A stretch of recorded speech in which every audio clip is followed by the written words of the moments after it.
alhamdulillahi karim silminan ala siqaali bi furudin wa sunan. naaw bi ñu sante yàlla julli ci yonent bi alayhi salaatu wasalaam ñoo ngi amaat mbégte tey jii am jataay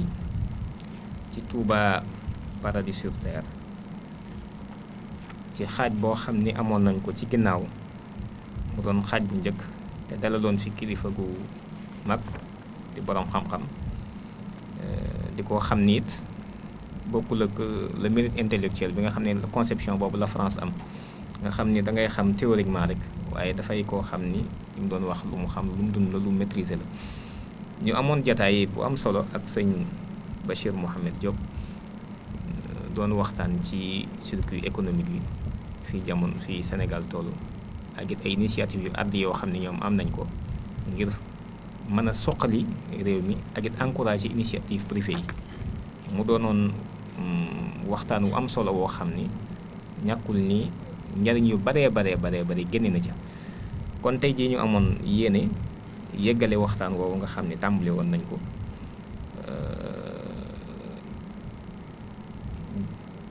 kon sëñ Bachir gannaaw bu ma la joxee nga nuyoo xam naa ñu dikk ci tomb yi nga xam ne dese woon nañu ci sunu jataay bu njëkk ñu war koo mën a yeggale tey ji incha allahu rabbi. jërëjëf sëriñ Ababacar noo ngi dellu di nuyu waa réew mi di leen félicité di leen ziyaara ci weeru koor wi nu nekk du dellu ci point yi nga xam ne moom lañ tàmbali woon di waxtaane mu di nan la sénégalais yi les agents privés mën a dajaloo àndandoo di defar économie du Sénégal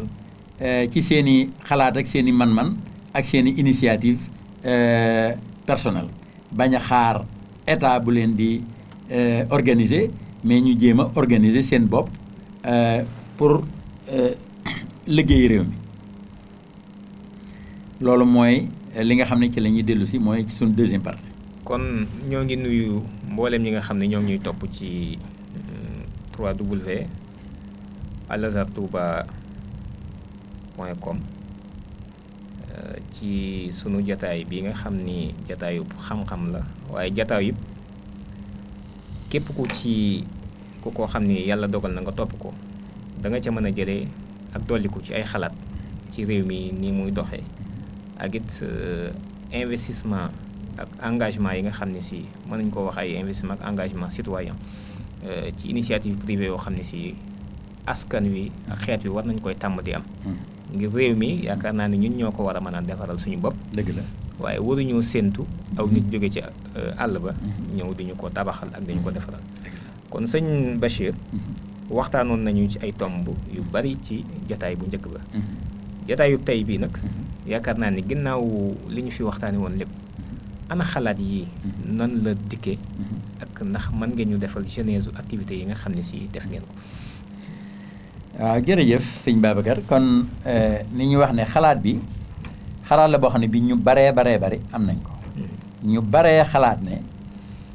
sénégalais yi war a mën a daje di boole seeni doole seeni man-man di taxawal ay institution ak i société économique ñu baree bari xalaat nañ loolu am na ñoo xam ne ñii dañuy xalaat dajaloo pour def activité agricole ñenn ñi di xalaat pour créer une société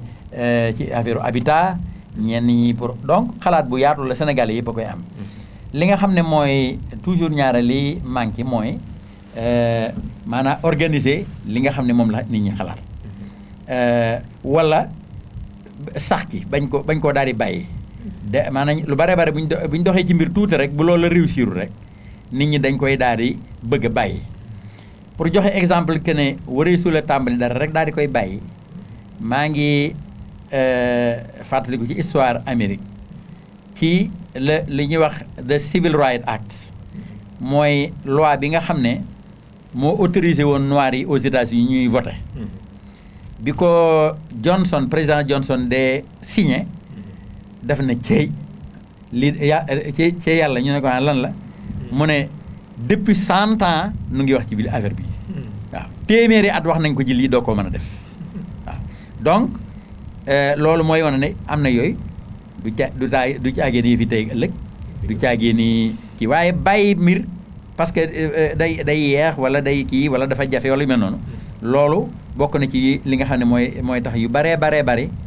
du sotti bon te Sénégal am nañ fi quand même ay exemple yi mbir yoo xam ni dañ koo tàmbali mu jël temps te mujj sotti bon exemple ba yaakaar naa ne exemple bi gën a wër mooy exemple ku mel ne Serigne Touba Serigne Touba lam doon lijjanti ci addunaam jëpp la ko doon lijjanti waaw amul benn bis boo xam ne bii daanaka néew ci woon te lu ca baree sax gannaaw ak dundam la lijjanti ko waaw te pourtant ba mu xàmmee rek ca loolu la newoon waaw donc loolu exemple la boo xam ne bi gis nañ ko bon gis nañ fi aussi ay ñeneeni nit yoo xam ni man na maa wax ne par exemple tey ku mel ne Abdoulaye Wade gis nañ ne def na opposition politique 27 ans ñu doo koo fal président te lu teb Sénégalais la bon donc am na yu bëree bëri yoo xam ne bu ñu ko tàmbalee dafa day mën naa jël temps mais kenn waru koo bàyyee dafa war a continuer bon xalaatu banque bi xalaat la boo xam ne bii ñu bëri am nañ ko wax man ci personnellement li ma ji bokkee mooy réunion bi ñu njëkk def ñoo ngi ko def Los Angeles def fa waxtaan bi ñu ci waxtaanee ñëpp rafetlu ko ma di ci waxtaan ak waa New York sama xarit yu fa nekk ku ñuy wax Xaadim Mbay ku ñuy wax Serigne Lo bi ma leen ko waxtaanee dañ ma ne mais loolu xalaat bu rafet la mais yow kañ nga fiy ñëw ñu waxtaan ci ma ne leen xaaral boo ma amee vacances ñëw fi ñu ne ma déedéet bu fekkee ñor na la te itteel la kay loolu moom amul vacances yow kay bu fekkee ne da laa ñor da nga fiy ñëw léegi ma ne leen léegi mooy ñëw mais ñu ne ma ñëw fi samedi ci kii ma ne bon léegi bi ma xamee ne noonu lañ ko jàppee ma dem fa samedi ñu waxtaan ñun ñëpp ñu rafetlu ko gannaaw bi am na waxtaan wuñ ci def Cincinnati ci Ohio ci États-Unis bon chambre de commerce ci Sénégal am na bi jamono yoo xam ni def naa ci waxtaan ak les responsables de l'INACOA ku ñu sama xarit yu ñuy wax Ibrahima Lo Moustapha Lo Cheikh Ibrahima Mbacké ak ku ñuy wax Moustapha Sakho ak ñeneen ak ñu defee ko chambre de commerce keroog le président de la chambre de commerce ma nga fa woon wax sànni na fa ay kàddu yu rafet ci xalaat beeg yooyu bon donc démarche yooyu dox nañ ko ci jamono yi ñu koy def yëpp nag fu baree bare da nga fay dem ñu ne la affaire bi dañ ko war a daal tàmbali léegi ñaata la ñu war a joxe bon man ci sama bopp daanaa wax ñenn ñi ne leen affaire bi buñ ko tàmbali ci affaire ab daal di joxe sama démarche bu njëkk moo doon jéem a dajale 3000 signatures yoo xam ni ay nit dañ koy signé jël engagement wax ne mën nañoo participer 1 million de francs CFA pour ci kii bi bu njëkk man boobu démarche laa jëloon ñu di ca dem ba mu jàgg ñenn ñi bu fekkente ne dañuy wax dara te gisuñu ko ñoom dañuy daal di am découragement wala ñu tayel wala ñu defee daal ñi ko doon wax ba nañ ko bon léegi moo tax ci année bi en 2014 en février ca Los Angeles ñu waxtaanaat fa daal ba ne daal affaire bi daal vraiment dañ cee war a jéem a jëf dox ci ay tànk yoo xam ni lu nu ci yàlla dimbale noo xam ne dimbale na ko ku nu ci fekk si ñoo xam ne fekk sa nga suñu mais gannaaw dañ koy wax daal war nañ cee def ay jëf doxi jéego bon foofu nag lan ubbee benn compte bi ñuy wax Money Market Savings Account tudde ko Capital for Africa lañ ko tuddee ubbee ko ci banque bu ñuy wax Bank of America ci États-Unis bon ñu baree bari fanweeri nit ci yu toog yoo xam ne mosuñu jee def benn réunion mosuñu jee def benn campagne bu am solo fanweeri nit déjà d'accord nañ ci ba dugal ci seen kii pour que ñu tàmbalee ko bon loolu mooy kii bi léegi nag boo dee seet aussi bañ ko tàmbalee wax ak boobu dafa am benn xalaat boo xam ne bii benn enseignement boo ci mën a tirer moo di que xalaat bi ni ñu ko présenté ni ma ko daa présenté moo di que Sénégalais yu baree kenn ku ne def nangam ñu dajale ko muy capital sangam bon loolu boo ko def seet mooy l'aspect de grand nombre sur le plan temporel maanaam tey jii bu ñëpp ñu bari dajale woon mais dañoo mujj jàpp ne bu fekkente ne boobu ñu koy wax nit ñaa ngi tàmbali woon doon joxe di épargner déjà dana ko doon gën a yombal parce que seetlu nañ ne par exemple tey Los Angeles googee képp bon 100 personnes yoo xam ne ña nga fa doon joxe $1000 par at bu ñu ko defoon depuis 10 ans yooyu loolu déjà ay millions mën naa doon plus d'$1 million te loolu day doon loo xam ne li kenn du wax ne jafe na wala kenn du wax ne mënta nekk bon te benn dëkk la te dama la wax ne la 100 personnes képp bu ñu doon def loolu nag bu fekkente ne tey ñeneen defoon nañ ko ca New York ñeneen defoon ko ci Sénégal ñeneen defoon ko ci feneen ak feneen dafay nekk lu mën a nekk te doon loo xam ne lii capital bi ñu soxla ak mën nañ ko ci constituer donc il y a 2 facteurs mooy le facteur temps mooy le facteur épargne boo xam ne bii bokk na ci ci li nga xam ne ci suñu économie war nañ ko ci gën a boole épargne c'est un facteur très important ci constituer un capital bon il y a le côté épargne mais il y a le côté aussi grand nombre mbooloo mu dajaloo créer une société mais buñ mënta société buñ mënta créer société bi tey épargner pour créer ko suba wala ginnaaw suba déjà da ngay daal di xam ne ñaari facteurs yooyu yëpp la ñu war a utiliser pour def lépp lu ñuy def donc dañoo war a tàmbali dégg nga liñ mën tey ñu def ko te li nga xam ne dañ ko mën mënul tey ñu di ko jéem a suba ak gannaaw suba ak en même temps di constituer les ressources yi nga xam ne ci lañ ko war a mën a def waaw donc enseignement boobu tiré nañ ko ci déjà démarche bi nga xam ne def nañ ko ci jusqu'à présent moo di que l'épargne est important le grand nombre de gens aussi c'est important waaw donc loolu pour waxtaan ci affaire genèse du projet bi. macha allah Serigne Bachir loolu am na solo mel na ni defal nga ñu genèse activité yi nga xam ni mën ngeen ko ndax xëy na waxtu wee xat waaye tënkal nga ni ci yenn point yu sayaa rek ngir loolu ñu gën see mën a dolli ko xam wane ni yéen a ngi ci am ay taxawaay boobu ba léegi kon nag ginnaaw taxawaay yooyu yëpp am na ci fi mu nekk nii te mel na ni noonu nga ko waxee rek yëf yi moom teg sookul la fondation bi tege na léegi nañ ci jéem a teg yi ci des nag yi ci des lu ci war a dikkat war a dikkat dem étape par étape ba ñëpp les étapes dafay mel ni kon daf ñuy yóbbu ci tomb bi nga xam ne moo ci war a toog mooy am na ñoo xam ne mënuñoo ñàkk taxaw ci li jàpp ci ngir projet bi mën a dox lanu ca yaakaar mën a am te bis buy amit réew mi ciy jariñu ndax doomu réew mi ciy jariñu jëmmi réew mi dana ci jariñu te it loola njariñ la loo xam ne si yaakaar naa ni ñun ñëpp ñoo ko bokk te ku nekk war na ci sawar kon ana ban tey ji appel ngay def lu jëm ci acteur bi nga xam ne moo ci njëkk moom muy état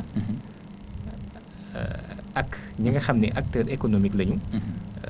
te it lii war leen a yitteel war leen a soxal ndax dëgg bu fekkente ni ñoo ngi continuer ci nii ñuy doxee ba tey dafay mel ni réew mi dafa am ñu jóge ci àll ba ñëw jëmbat fi ay garab yoo xam ne ay meññet la ñun ñoo koy roose toppatoo ko suuxat ko aar ko bu ñoree ñoom ñu ñëw wét ko yóbbu exactement loolu nag ginnaaw loolu mbir mi dafay noonu lay demee ana léegi kon nag appel boo xam ne da nga ko lancé ci état ñu fexe ba garab yooyu ñun ñu moom ko wala ñu am suñu garab yi bopp acteurs économiques yi aussi yaakaar naa am na message yoo xam ne war ngeen ko délivrer. dëgg la donc comme noonu nga ko waxee réew mu ne dafay am ay acteurs principaux ay identités remarquables ci réew mi boo dee seet ka ja jiitu moom mooy état bi waaye Sénégal dafa am aussi yeneeni genre kilifa am na fi ñoo xam ne ay entrepreneur di liggéey bañ xàmmi leen ci seenu njàmbaar ci mbirum économie am na ñoo xam ne ñi ay leader communautaire lañu waaw boo demee Touba am nay kilifa nga dem Tivaouane am nay kilifa nga dem ci politique bi am nay kilifa boo demee ci wàllu aar am nay kilifa dégg nga boo demee ci béykat yi am nañu kilifa dégg nga loolu lépp ñoo ñëpp dañoo nekk ñoo xam ne ñi ñoom ñëpp la idée bi concerné bon bu fekkente ne tey dañuy seet politiciens yi kenn ku ne xam ne politiciens yi seeni wax mooy waxi defar réew mi te it loolooy seen yéene te it loolooy seen bëgg-bëgg loolu gëm naa ko baax a baax a baax. am na nag ñaare boo ko dee seet loo xam ne day mel ne dafa dox seen diggante ak waa réew mi parce que seen expérience ak expérience réew mi dafa mel ne yàlla ak yàlla yi dañuy mel ne ñuy soree donc soree googu ñu am dañ ko war a dindi ndànk-ndànk pour que ñuy jege ñi nga xam ne dañoo war a wax ne dañoo war a yor réew dañoo bëgg yor réew mi ci jiite ko dañoo war a di wax ak ñi yor réew mi ñi nga xam ne ñoo liggéey réew mi waaw bu fekkente ne da ngaa bëgg a wax ne affaire yi le développement dafa am ay acteurs de développement yoo xam ne ñoom ñi ngi fi moom naturellement nekkuñu di voté kenn voté lu leen waaye ñi ngi xëy di def la ñuy def waaw donc politiciens yi dañoo war di wax ak les liggéeykat yi en permanence waaw du caagee ni maanaam defe ne yow jàng nga kee yaa ko war a wax lu muy def wala yaa ko gën a xam wala yu mel noonu loolu politiciens yi dañ ko war a dépasser sur le plan acteur bon artistes yi boo da gisee ay nit ñoo xam ne ñi xëy na lu mel ni tudd ci ay nit am na ñoo xam ne ay jàmbaar yu fës lañ ci réew mi ku mel ne Youssou Ndour mën naa ko jë tudd dégg nga muy koo xam ne kii kenn ku ne xam ne dafa bëgg a liggéey ma ngay créer ay yëf ma ngay organiser la muy liggéey di employé ay nit dégg nga ku mel ne ñooñu ku mel ne Youssou Ndour moomu ak ku mel ne ci sur le plan commerce Serigne Mboup bon ñi nga xam ne ñooy nit yi anakwaay dégg nga ku mel ne ay Ibrahima Lo ak ñooñu dama leen di tudd ndax dama leen a xam rek moo tax ma di leen tudd waaye li di jàmbaar ci réew mi ak li di kii ci réew mi kenn nit dong mënu leen a xam dégg nga waaye ñi ma tudd ak ñi ma tuddul ñëpp kenn ku ca ne am nga rôle am nga loo xam ne lii war nga koo man ci dugg ci loo xam ne lii dafay defar mbirum réew mi dans l'intérêt général pas créer sa yëfi bopp wala am sa kii bopp wala sa bitig bopp wala sa kii bon dañoo war a seet jàppaloo aussi daf cee laaj maanaam yow bu fekkente ne day da ngaa am benn bitig kee am beneen bitig yéen war ngeen a mën a xalaat nu ngeen di mën a def ba nga xam ne bu fekkente ne 10 personnes ngeen di employé nan ngeen mën a dajaloo bay employé 20 personnes waaw loolu ci boppam buñ ci waxtaan du leen jafe parce que nit ku ne li ngay def boo ko xesee ba xam ba ne ci boo ci waxtaanee keneen ko xam li ngay def pour ngeen dépassé bi ngeen toll day du jafe looloo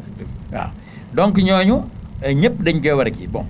ñooñu aussi seen rôle du caagee ni rôle kii doon dañoo war a jël initiative bi organiser nañ maanaam ñoom ñëpp ñu tàllalante loxo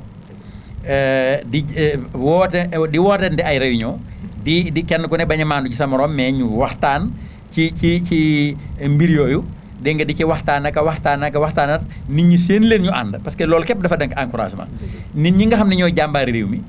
bu leen ñi ci des séenee ñu ànd di waxi réew mi day encouragé nit ñi bon ñi nga xam ne ñoom la nit ñi seenu ànd ndoo di xaw a jaaxal nit ñi du mooy politiciens yi kese parce que nit ñi dañuy daal di jàpp ne buñ dajaloo dañuy wax rek seen intérêt doo nga leen fa bàyyi dégg nga tey kenn gisu leen ñuy def dara lu politique bon ñooñu seenub àndandoo bu fekkente ne ñoom doo nga day loolu lay niru waaye bu fekkente ne ñi ngi doon wax ak ñii liggéey du ko niru ñoom dañ ciy daal di defar seen affaire dimbali ñee aussi ci li ñu leen mën a dimbale bon ki nga xam ne nag mooy ndey mbill gi comme ni ñu koy waxee mooy l'état du Sénégal bon état bi dañuy wax projet de développement économique kenn ku ne xam ne gouvernement bi bu mës a nekk ku ne da ngaa bëgg a defar kii da ngaa bëgg a développement Sénégal gouvernement bi fi mës a nekk loolu la bëgg waaye nag léeg-léeg dafay am benn clivage bu nekk diggante seen i nit ak seen i programme ak waa réew mi programme yu bare ci yi ñuy am ñoom dafay doon programme bu ñu leen dicté bitim réew bon loolu programme bi bu ñëwee pour nga intégrer ko ci nit ñi day xaw a jafe bon premièrement mais ñi ngi ko ay documents lay doon yoo xam ne ñu ngi ko bind ci français waa réew mi mën nañ ko bañ a xam li ngay wax boo demoon ba ci paysans yi kenn ko di nga jox ko documents yi du tax ñu mën koo lire parce que ña ngi ko bind ci français loolu am na bon yu ci bare aussi application ba na nga xam ne na la war a mën a nekkee dégg nga boo ko waxtaanee wu nag ña ko war a appliquer duñ ko mën a appliquer noonu du caagee ni da ngay jékki-jékki rek andi ay semence yu yees daal di koy séddale li ñu am na semence yi boo andi woon ay semence ci Sénégal muy ay lu ñu war a ji lenn la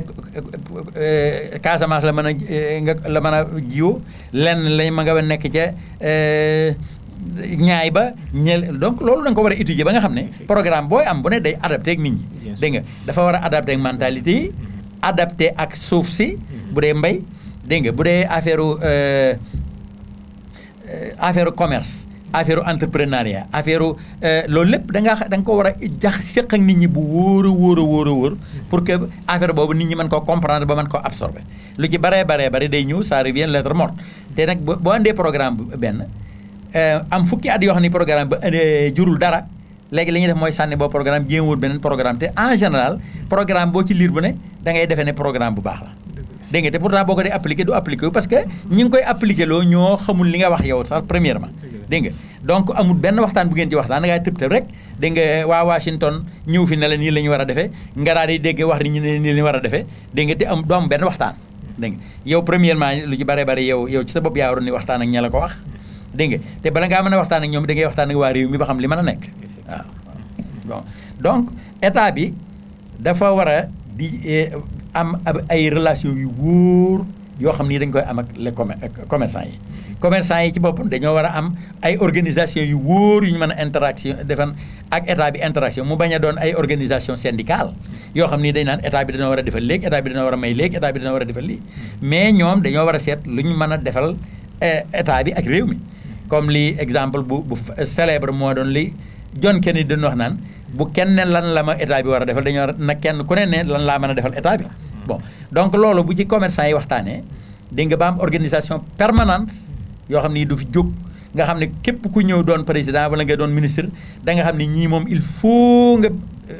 diil ak ñoom wax ak ñoom wala doo mën a dem loolu da koo laaj mi ngi mel ne exemple bi ma la mën a jox mooy lu mel ne organisation religieuse yi képp ku fi nekk président dana la wóor yàlla ne murid yi il faut nga war a wax ak ñoom da nga war a wax ak tijaan yi da nga war a wax ak waa Laayeen da nga war a wax ak waa Ñaseen da nga war a wax ak catholique yi da nga te parce que ñooñu ñu ngi fi te duñ fi jóg donc commerçant yi aussi dañoo war a am ay organisation yoo xam ni dafay nekk te du fi jóg dégg nga bu ko defee état bi mën a am ay tuyaux de communication yu muy am ak ñooñu à tout moment bon donc loolu ci boppam état bi daf cee war a jóg nit ñi jóg ci aussi pour que ñu mën a à la rencontre l'un de l'autre pour que ñu mën a def ay waxtaan akuk déggoo akuk juboo ak mën a jëf loo xam ne li day avancer Sénégal te du doon jëf joo xam ne dañ koy tàmbali tey bàyyi ko suba du doon loo xam ne lii day xewi du doon waaye fekk na muy liggéey bu consistant bu sax dàkk bon ñu seet aussi tous les secteurs de développement yi ñu war a considérer en priorité l'agriculture bon parce que boo ko dee seet paysans yi l'essentiel des activités économiques du Sénégal ci paysans yi la ne te ñoom duñu bari wu ñuy wax yoruñuy organisation yoruñu ay parti ñu ci bare duñu gis président dañ koy dégg rek li ñuy wax ci tubaab lu ci bari dégguñu ko te pourtant l'essentiel ci li nit ñiy lekk ak li nit ñi kii ca ñoom lay jóge donc ñooñu dañ leen war a jox gëdd goo xam ne gi dañoo war a wax ak ñoom wax ju wóor dimbali leen organiser leen ñu dimbali leen aussi ñu organiser seen bopp dégg nga pour que affaire yi mën a avancer donc état dafa am rôle bu rëy ci projet bi ak beneen waaw bon donc man maa ngi def un appel à l'état pour que ñu jàpp ci projet bu mel nii parce que c'est un projet boo xam ne bi c'est assez simple pour que ñu bari dugg ci c'est utile pour l'économie nationale en général waaw jërëjëf sëñ Bachir mel na ni appel boobu état dana ko dégg ndax bu ñu xoolee genn kilifa gu ñuy wax Jean Ziegler bind na benn téere boo xam ne mi ngi ko tuddee les nouveaux maîtres du monde daf ci wax ni fi jamono toll tey jii ñaari entité rek moo fi am les prédateurs ak les proies dëgg la képp koo xam ni mënoo àgg ci dayob nosu taxawaay ba nga war a taxaw xarañ nga mu laaj ak gis-gis ba ca war ak yitte ya ca war nga def ko ba nekk ci prédateur maanaam mën a défendre say intérêt man caa jariñu man cee jariñe nee na da nga doon proie dana la jariñoo sonal la daanaka sa gir dund gépp nga nekk ci anam googu dëgg la kon nag ginnaaw dañoo toll foofu te gis nañ ni tey jamono mi ngi gën a jooy jëm foofu ndax ñoo ngi gis avènement wu multinationaux yi sociétés yi mag yi di taxaw yi banques yi fi mu ne ñoo ngi boole seen bopp di seeyante seen biir ngir gën di am doole ak di taxawu. dëgg la. kon initiative bu mel nii su amee. loolu intérêt état la. mu jàpp ci mu taxaw ngir privé sénégalais yi doomi sénégalais yi am seen banque bopp. te loola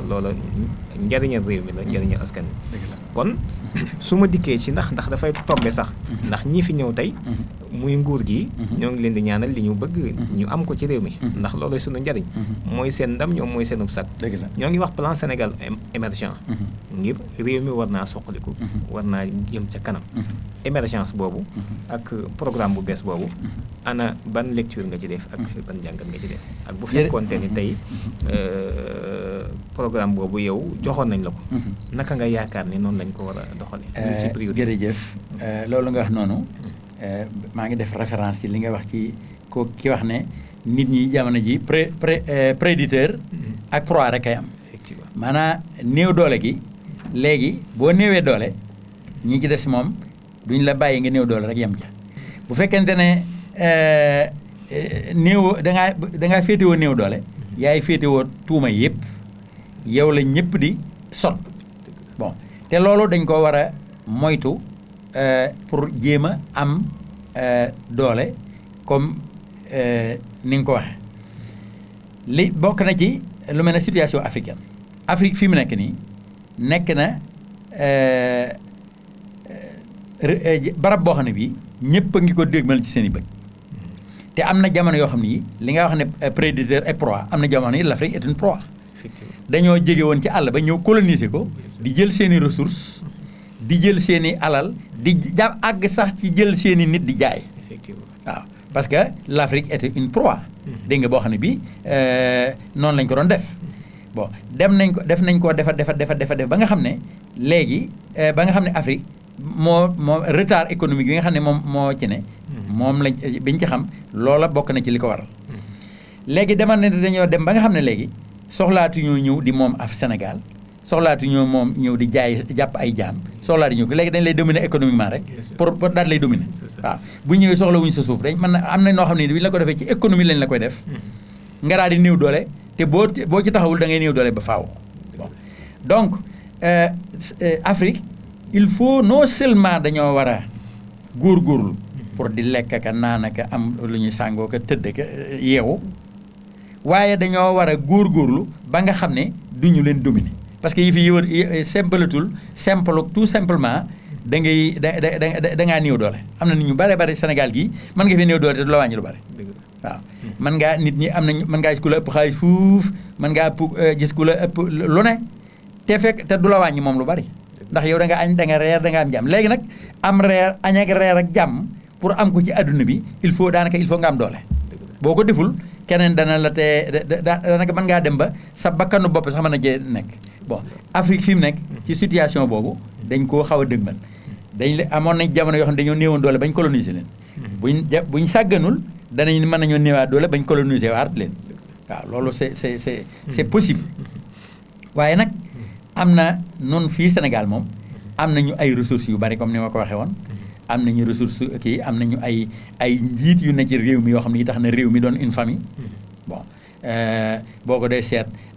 Mouride yaag Tidiane yaag ñooñu ñëpp daanaka c'est une seule famille ndax ñoo bokk lu ñu bëgg ñoo bokk lu ñu xalaat te ñoo bokk jom ñoo bokk nangoo liggéey donc Sénégal moom yàlla mën na koo musal ci yu bari ci jafe-jafe yu réew yu bari di am waaye nag dana ko ci gën a musal bu fekkente ne gën nañoo góorgóorlu waaw donc il faut góorgóorlu bi mënu cee ñàkk parce que il faut que ñu taxaw ci sunu mbiri bopp taxawaay boo xam ne bii sunu taxawaay bopp la bu ma joxee par exemple exemple par exemple ba Obama yi ñëw ne day dem Afrique daf ne woon voyage d'affaires la bon mais voyage d'affaires dégg nga bu Obama ñëwee ak i commerçant ak i ñoo xam ne ñii mbiru businessman lañu. jógee États-Unis ñëw Sénégal ñi bëgg a waxal mooy ay businessman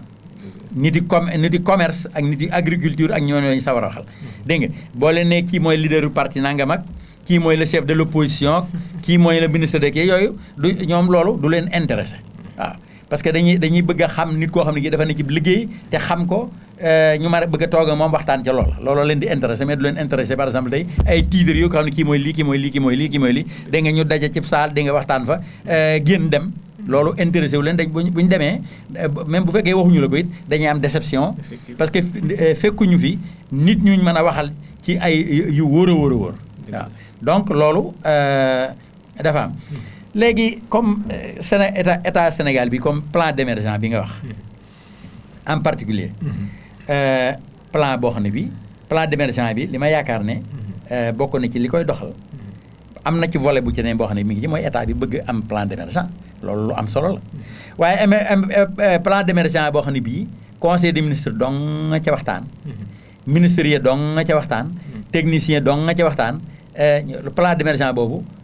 mën naa bañ a émerger loo Sénégal balaa plan d'émergence am il faut que par exemple artistes yi bu fekkente ne plan d'émergence ba nga koy def artistes yaa nga toog agriculteurs yaa nga toog commerçant yaa nga toog chef religieux yaa nga toog ñu seet ba xam lan moo mën a nekk ak lan moo mënta nekk dégg nga ñu ne nga ne yow bëgg a émerger yow loo am ci sa xaalisu bopp dégg nga yan ressources nga mën a mobiliser dégg nga ba def partenariat parce que bu nit ñooy bëgg a partenariat ak yow te yoroo dara da koy jafeel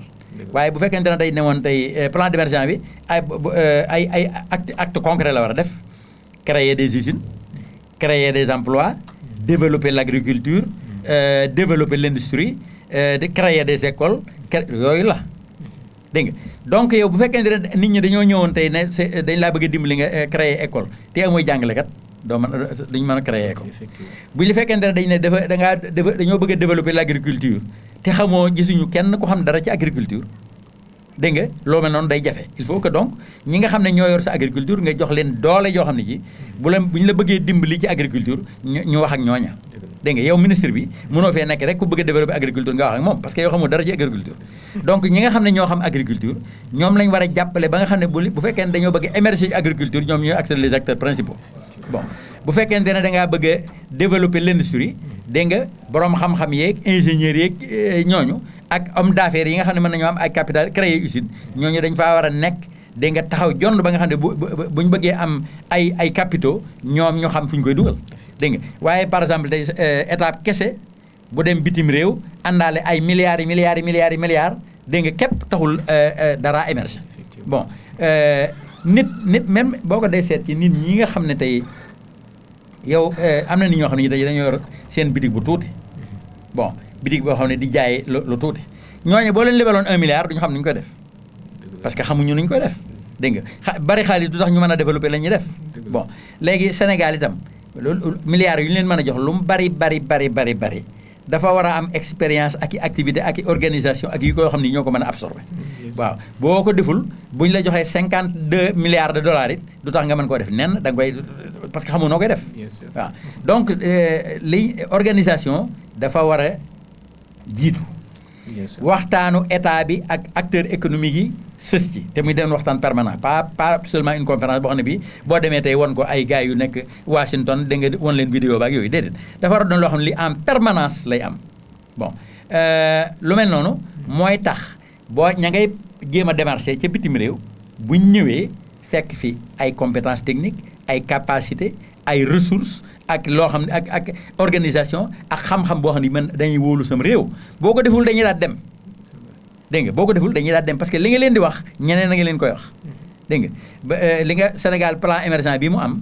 Malaisie it ña ngay am seen plan de émergent xëy na tudde ko neneen waa Singapour ñi nga am seen plan émergent dégg nga te capitaux yi ñi ko yor ñenn ñi la ñooy waa occidentaux yi donc bu ñëwee ñëw sam réew fekk pare woo dañuy daal dem Malaisie dem seeti waa Singapour ñoom ba xam fu ñu toll dem ba Vietnam il faut que nga pare ba nga xam ne boo ñëwee taxaw parce que ñoom amuñu temps pour ñëw di la développer sam réew wala ñu di la jàngal say gone wala ñu di la defaral sa agriculture wala ñu di la yooyu yëpp amuñ ci benn patience boo xam ne bi day ñëw di la déglu te du yow yaa def sa homework sa devoir ci sa biirum réew ba mën a ba bu nit ñëwee nga mën koo capter attirer ko intéresser ko loolu plan d'émergence bi dafa war a doon un plan d'intégration de tous les secteurs économiques dégg nga luñ cey wax itam war réew mi xam nañ ne wax nañ ko ca bañ ko cey wax ñu fekkee ko bañ koy doxal ñu mën koo doxal loolu mooy tax mu am plan émergent bu ñu xam am na ay gis naa benn organisme bu ma seen ñu di ko wax FONGIP. ñu ne c'est un fonds de garantie des initiatives prioritaires. loolu laa dégg ñu wax ko ci. ñu ne c'est un kii de 50 milliards boo xam ne bii dafay garantir ay prêts auprès des banques pour les petites et moyennes entreprises. waaw dégg naa ñuy wax ne bon foofu lañ doon waxee ne 90% des activités économiques ne reçoivent que 10% des financements. bon loolu bu ma jëlee bon exemple boobu xalaat bi rafet na pour que ñu jéem a fournir procurer des financements aux activités de l'entreprise. mais dafa war a doon gestion boo xam ne bii loola day doon loo xam ne day doon une gestion rationnelle. supposons par exemple tey FONGIP moomu di garantie te du garantie lu muy benn waay boo xam ne bii dafa nekk ci politique dafa am ay connexion politique. dégg nga bu fekkente ne xam nga bokk nga ci parti B wala nga bokk ci gouvernement bi wala ñu xam la wala nga xam ko dëkk Dakar wala politicien ñu garantie la. bu fekkente ne da ngaa ñëw ak sa projet ak sa liggéey te xamoo kenn ñu bañ laa garantie. bon lu mel noonu buñ ko moytuwul dañuy daal di mel ne li fi xewoon am na jamono yoo xam ni banque état bi du ñu financer lu muy nit ñoo xam ne ñi ay politiciens la ñuy doon wala kii waaye ñi nga xam ne dañ doon liggéey daawuñu leen financer. loolaa bokk na ci la tax ñu dem a dem ba mënatuñoo dem. bon donc loolu tendance la bu am ci Afrique nga xam ne léegi gouvernement bi day defe ne toujours daa war a jënd ay nit muy wut xaalis bu mu leen di jënde. bon donc FONGIP dafa war a bu dee garantie dafa war a garantir ay activités réelles de agents nit ñoo xam ne ñi dañoo xam la ñuy def dégg nga pour revenir sur l'exemple bi nga xam ne moo amoon ci les maîtrisards yi ñu fi financé woon. lu taxoon ñu financé leen parce que tout simplement dañoo jàng tubaab ami diplôme ñu defee ne ñoom waruñoo chômer te pourtant am na ñoo xam ne kenn jàngalu leen defuñu dara te ba ñuy chômer kenn dimbaliwu leen. donc loolu lépp dara juste néewul foofu parce que nit koo xam ne kii da nga koo jàngal dégg nga fay maître fay classe fay matériel mu jàng. première secondaire tertiaire dégg nga dem amub licence te nanguwul a bay. ñu doon nag léegi kon dañ ko war a jox xaalis parce que moom daa war a am liggéey pourquoi moo war a am liggéey am na ñu nekk ci àll ba kenn mësu leen a jàngal ñu obligé léegi di bay seen i loxo ki nga xam ne dafa am licence bu fekkee dafa ruso def loolu dégg nga kenn warut a jël xaalis réew mi di ko jox parce que tout simplement daa am licence te war a liggéey pourquoi warut a gën a am liggéey ka nekk ci àll ba te kenn jàngalu ko woon sax far donc borom licence boobu am na lu man daanaka lu jege ñaar fukki at yoo xam ne état baa ngi dépensé ci moom. bi mu paree ba am diplôme dégg nga defe ne daa war a am liggéey defe ne dañ ko war a jox liggéey. dégg nga muy wax di wax ba nga xam ne dégg nga ki nga xam ne ñoo yor état bi aussi comme dañuy déggoog ñoom parce que ñoo bokk ay kii catégorie ñu daan ne dañuy fab ci xaalisu réew mi ñoom jox leen ñoom parce que ñoo am liggéey pourquoi ñu war a gën a am liggéey ñi des bon te bañ leen joxee xaalis ba it jëriñoowuñ ko réew mi jëriñoowuñ ko dafa yàqu rek donc yooyu yëpp dafa mat a seet ci kii moo tax FONGIP bu dee garantie dafa war a garantie nit ñuy liggéey te garantie def ko ci lu kii parce que bu ko deful li muy am mooy lenn nga garantir ay politiciens garantie ba mu doon kii ñu jël xaalis ba bañ caa def liggéey bu baax état bi nekk war a fay banques yi ko lebaloon donc ñi nga xam ne moom la état bi di war a fay banques yi muy fay yépp banques yi jàmbur la yu nekk ci réew mi donc yow yaa ngi financé ay politiciens fayuñu nga dem fay banques yi leen lebaloon dégg nga bàyyi ñuy des loolu c'est pas loolu li nga xam ne FONGIP bi li mu doon gën a baaxee mooy que société bi la société sénégalaise les sénégalais yi boppam am seen banque bu rëy état bi nag dimbalee leen FONGIP ñoom ñuy gérer seen banque FONGIP nag nekk fale ba nga xam ne ku ñu war a doon organisme de garantie bu réew mépp moom nga xam ne tey bu FONGIP demoon ba xam ne dana war a fay ay garantie sur la base de garantie yu mu jëlit li naan dërëm bi génnul gaal gi lépp yemaat ci biir réew mi donc lu mel noonu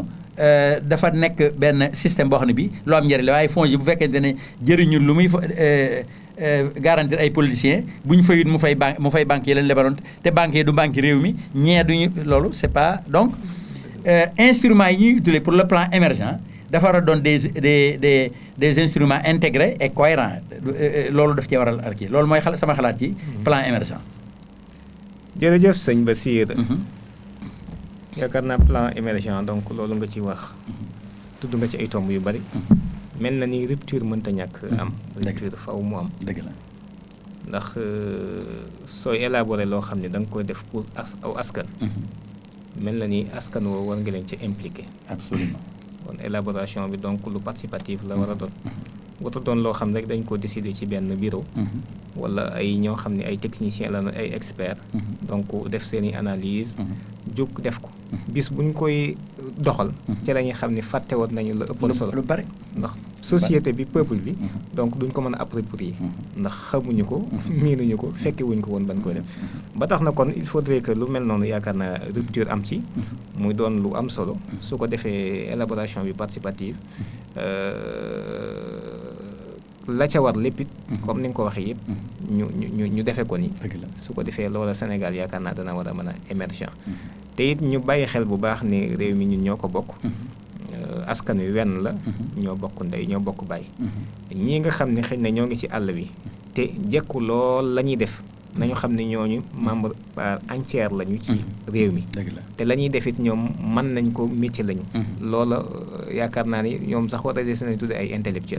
firiwul ni nit ki da ngay jekku aw làkk rek aw làkku jàmbur war koo mën a wax rek yow yaay intellectuel déedéet loolu du kii kon dafa mel ni loolu am solo la kon xam naa sëñ Bassir waxtu bi mi ngi ñuy njëtt dama lay jox kàddu gi nga def conclusion ab tënk soo ko defee xam naa ñu yëkkati jotaay bi ba beneen yoon incha allah rabbi jërëjëf maa ngi lay gërëm ci sa commentaire yooyu nga def mu di ma suggérer d'ailleurs ci li nga wax ne boo dee def plan de développement d'un pays acteurs yëpp dañ caa war a ànd loolu nga wax noonu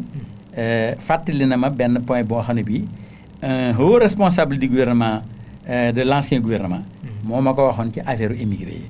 dama koo gis New York di ko wax ci xalaat yu mel nii mu ne man daal lu ngeen di déem a def rek naa koy def parce que vraiment immigré yi dañ leen war a tenir dañ leen a war a jël en compte ci lu ñuy plan dégg nga comme li nga wax ne maanaa ñi nga xam ne dañuy toog ci bureau di defari plan du ñu jël li ñu war a jël lépp effectivement parce que ay plan modèle la ñuy jël dégg nga yoo xam ni bon nga la xool plan ba Singapour defoon daal di copier la jane wala ñu fa plan bu Malaisie defoon daal di copier la jane di ko lire nag nga xam ne bu ñu ko lire dañu mel ne dañu doon xalaat fekk xalaatuñu woon sax dañoo fekk plan bu Malaisie defoon wala plan bu Chine defoon ñu jël ko nga xam ne li ñuy wax du dara lu muy wax joo xam ne ji modèle bu jóge feneen la responsable boobu daf maa wax ne ma bi ñuy defar le plan NEPAD dañoo fàtte woon complètement le volet des émigrés waaw moom moo ma ko wax ne ma d'ailleurs fàtte googu ñu ko fàtte woon dañ cee mujj am kersa ba nga xam ne moo taxoon ñu mujj di bëgg koo rattraper naan diaspora naan léegi non seulement dañoo war a intégrer les immigrés mais dañoo war a intégrer toute la diaspora donc léegi kon boo leen déggee dañuy mel ne fekk na ñoom ba ñu toogee di wax waxuñu woon sax immigré yi ndax fàtte nañ leen te situation boo ko dee lire da ngay war a gis li fa ne lépp xam nga ne moom situation des émigrés kenn kuy defar plan war nga koo xoolaale situation des Bana de Sandaga de ñooñu képp kuy xool Sénégal war nga koo xoolaale dégg nga affaire agriculture bi nga xam ne mooy paysans yi nga xam ne l'essentiel des activités économiques yoo nga xam ne nit ñi ci la ñuy dund ci ñoom lay jóge ku koy xool da nga koy war a xoolaale boole ci it affaire justice bon parce que en Afrique am na ñu bind ay livres yu bari ci li nga xam ne moom na transférer ressources paysans yi ni mu yàgg a transféré yoo des paysans vers les villes paysans yi ñooy produire li ñu war a lekk ñoo koy produire li nga xam ne matière première yi usines yi war a consommer lan nit ñi war a lekk ñoo koy produire te toujours dañuy doon ay pauvres waaw donc nga xam ne ville bi nga xam ne fa la alal ja dajaloo kenn produire fa dara ñay produire ña nga ca àll ba te malgré la production tous les années bu jot toujours ay pauvres la ñu doon parce que lu ñu produire fee am na lu koy transférer fee waaw danañ fexe ba jënd seen i produits te duñ leen fay prix yu baax dégg nga fexe ba ñu dispersé wu duñ mën a défendre seen intérêt ñu dëkk ci loolu nag bañ naan leen les paysans les pauvres te pourtant ñoom ñooy liggéey ñoo alal ji produit ñoo ko def pourquoi ñuy les pauvres ah loolu lépp affaire yi injustice la boo xam ne bii boo fekkente ne da ngay def ay plan yooyu yëpp da nga koy war a intégrer waaw kon nag jërëjëf sëñ Babacar lii moom occasion la waxtaan ci suñu diggante waxtaan wi yàlla defal nañu ndimbalu technologie ñoo ngi sant Serigne Lamine di sant Serigne Thierno ci ndimbal li ndax yow fi ne bu lu woon ak yow li ñuy wax du génn fii donc noo ngi lay sant ci loolu dégg nga man bu doon mën a dong ak moom dong lu mën a wax fii ba suba te keneen du ko dégg bu ko ñeneen mën a dégg noo ngi lay sant ci sa activité boobu ci sa xam-xam boobu nga ci am waaw donc loolu nag la ñëpp lañ war a intégrer yow fi mu ne bi ñuy wax waxoo waaye boo defuroon li ngay def waxtaan wi dana am nu mel waaw donc ñëpp am njariñ ci réew mi kenn ku ne am nga njariñ am nga xalaat am nga xam-xam te ñëpp a bëgg Sénégal loolu yàlla dafa na koo defal moom nga xam ne moom c'est un donné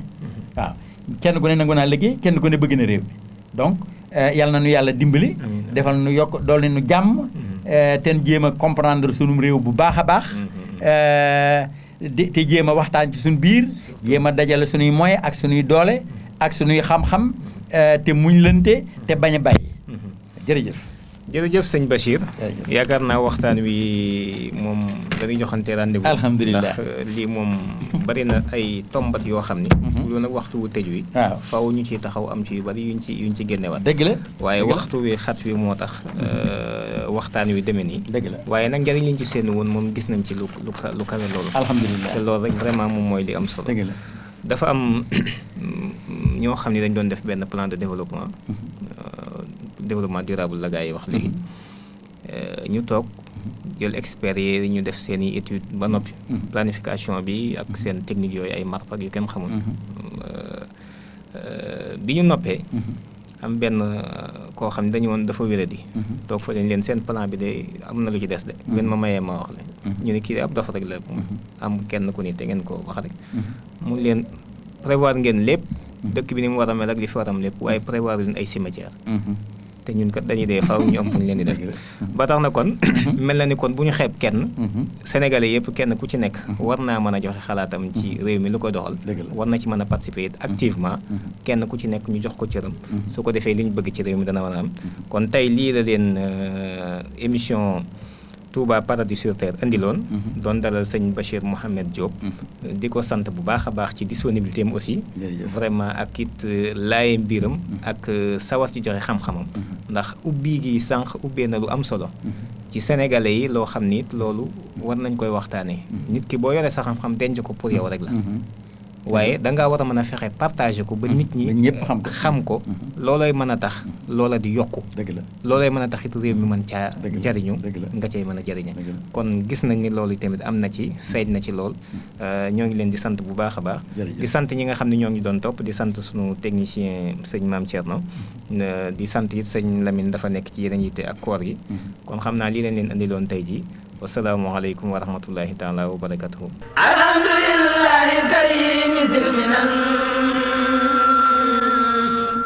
ala tighali bi furudin wa sunan